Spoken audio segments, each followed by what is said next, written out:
Today I am going to talk about the Lipu lake dispute.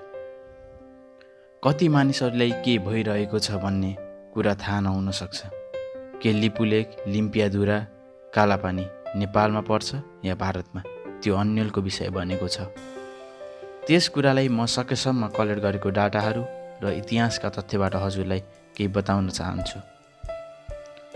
यो कुरा बुझ्नलाई नेपालको इतिहास जान्न जरुरी छ। हामी सबैलाई थाहै छ नेपालको इतिहास अनौठो छ।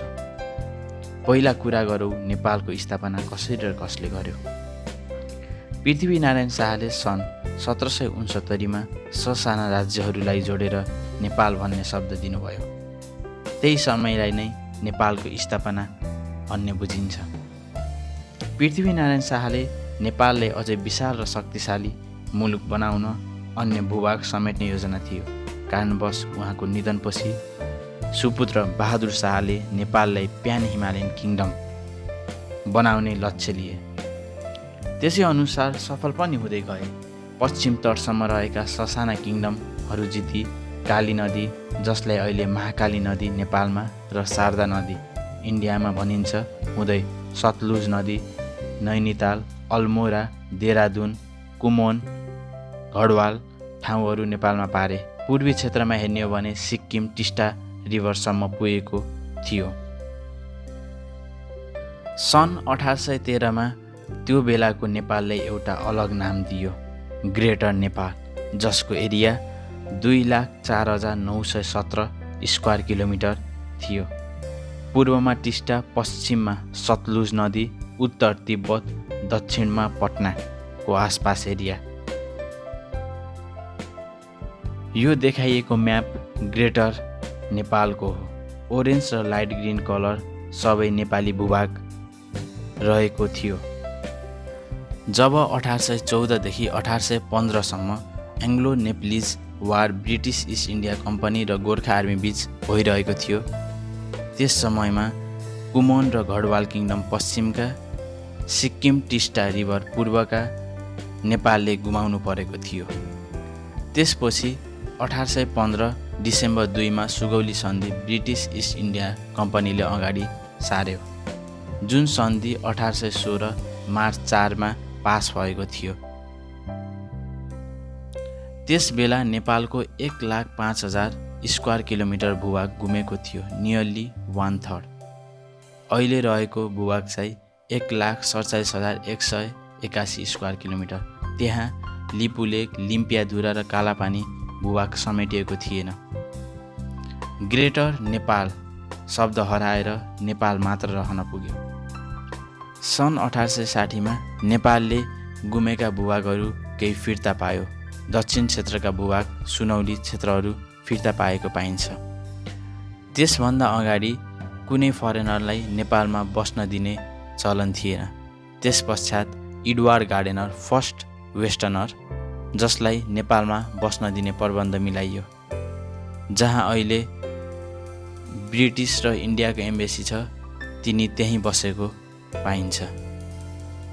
जुन ट्रिटी अफ सुगौली थियो, त्यसको नाम परिवर्तन गरेर treaty of perpetual piece and friendship भन्ने गराइयो। तर पिस र फ्रेन्डसिप चाहिँ हुन सकेको छैन, जुन अहिलेको डिस्प्युटले देखाइरहेको छ।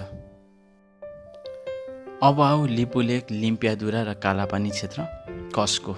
यो विषय जति सुन्दा र देख्दा जति सजिलो लाग्छ त्यति छैन। त्यही भएर धेरै मानिसहरू जानी नजानी आफ्नो विचार दिनु राम्रो हो जस्तो मलाई कदापि लाग्दैन।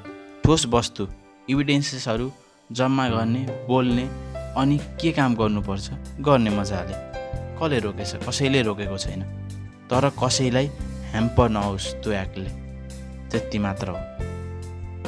मनीषा कोइराला ने नेपाल के विवादित नक्शे पर नेपाल का पक्ष लिया है। नेपाली अभिनेत्री ने नेपाल के दावे को सही बताया है। नेपाली विदेश मंत्री प्रदीप गौयाली के ट्वीट का जवाब देते हुए जब मनीषा कोइरालाले मिनिस्टरको, नेपाली मिनिस्टरको ट्विटरमा ट्विट गरिन्, तब भारतीय मिडियाले के भन्यो? नेपाली नागरिक रही मनीषा कोइराला बड़ी फिल्मों में स्टार बनी, स्टारडम हासिल हुई उनको रोजगार यहाँ भारत में मिला।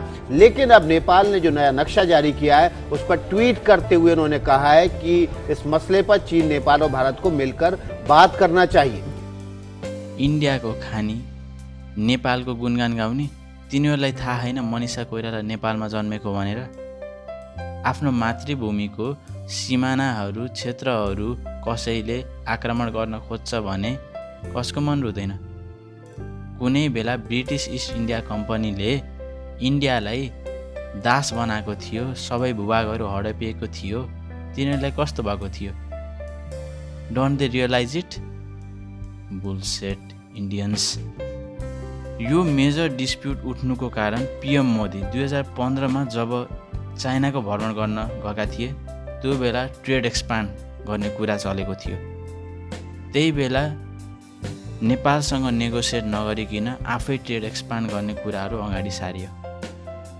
किनकि पहिलाको डाटाहरू हेर्दा लिपुलेक, लिम्पियाधुरा र कालापानी, सुगौली सन्धितिरको डाटाहरू हेर्दा नेपाली भूभागमा परेको छ Lipulekh, लिम्पियाधुराहरू।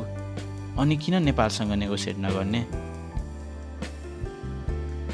Let's talk within Lipulekh. Lipulekh 17,060 feet उचाइमा रहेको छ, जसलाई हिमालयन पास नि भनिन्छ।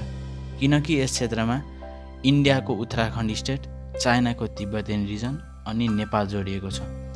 ट्राई जङ्सन पोइन्ट नि भनिन्छ यसलाई, किनभने 3टा क्षेत्रहरू जोडिएका छन्। यसै क्षेत्रलाई इन्डियाले उत्तराखण्डको पिथोगर डिस्ट्रिक्टमा पर्छ भन्छ अनि नेपालले क्लेम गर्छ होइन यो सुदूरपश्चिम प्रदेशको दार्चुला डिस्ट्रिक्टमा पर्छ। किनकि हो पनि सुगौली सन्धिको डाटाहरू हेर्दा। अनि कालापानी जुन लिपुलेकभन्दा थोरै तल छ, 11,800 फिट उचाइमा, जसको क्षेत्रफल जम्मा 35 स्क्वायर किलोमिटर रहेको छ, जहाँदेखि काली नदीको ट्रिब्युटिजहरू, अहिले जुन महाकाली भनिन्छ त्यसको ट्रिब्युटिजहरू बगेको पाइएको छ। तर त्यहाँको ओरिजिनेसन चाहिँ कालापानी होइन। यस कुरालाई बुझ्नको लागि सुगौली सन्धिको पिरियडतिर जानुपर्छ। सुगौली सन्धिमा के भनेको छ भने, सुगौली सन्धिको धारामा के भनिएको छ भने, जहाँदेखि काली रिभरको ओरिजिन भएको छ त्यस क्षेत्र नेपालको हो भन्ने ठहराइ छ। बट इन्डिया क्लेम्स काली नदीको origin southern part of Kalapani मात्र हो, त्यो कालापानी क्षेत्र पनि छुँदैन भन्छ।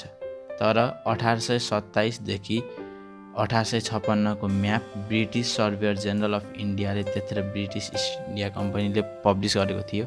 अनि 1903 को क्वीन डिनेस्टी चाइनाले पब्लिस गरेको म्याप जुन छ त्यसमा के देखाइएको छ भने Limpiyadhura is the source of Kali river, त्यहाँ उल्लेखै गरिएको छ। जुन काली रिभर अहिले महाकाली नदी भनिन्छ त्यसको ओरिजिन लिम्पियाधुराबाट ओरिजिनेट्स भएको भनेको छ। सो यति भनेपछि धेरै कुराहरू क्लियर भएको जस्तो मलाई लाग्छ। जुन नेपालले क्लेम गरिरहेको छ लिपुलेक, लिम्पियाधुरा अनि कालापानी नेपाली भूभागमा पर्छ भन्ने, जुन ग्रेटर नेपालको नक्सामा पनि देखाइएको थियो, सायद मलाई लाग्छ यो कुरा ठिक हो, यो नेपाली भूभागमै परेको पाइन्छ। अब यसको मेजर सल्युसन भनेको दुईटा कन्ट्रिज टेबल टकमा आउने, पिसफुल इन्भाइरोमेन्टमा आउने, अनि फेरि कसैलाई ह्याम्पर नहुने तरिकाले यस क्षेत्रको विषयमा राम्रोसँग फुल इभिडेन्सका साथ छलफल गर्नु बाहेक अरू विकल्प केही पनि छैन। किनभने यो पेन्डेमिकको बेला अरू इस्युज गराएर झन् नराम्रोतिर नगएकै राम्रो। So stay safe, stay healthy.